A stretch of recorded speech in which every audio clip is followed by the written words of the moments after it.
சோஃபியாவின் மனம் பயத்தில் நிரம்பியிருந்தது. இருந்தாலும் மகளை ஆறுதல் படுத்த முயன்றாள். ஆனால் அவளும் மனம் உடைந்த நிலையில் இருந்தாள்.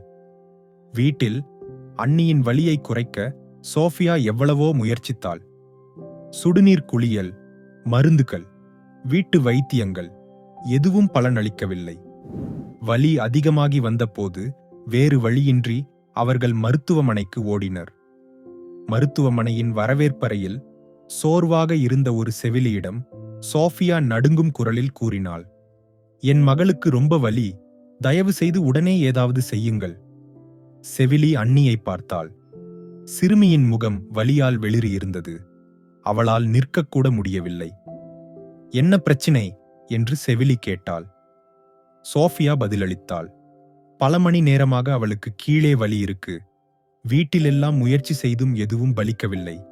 இப்போது இன்னும் மோசமாகிவிட்டது.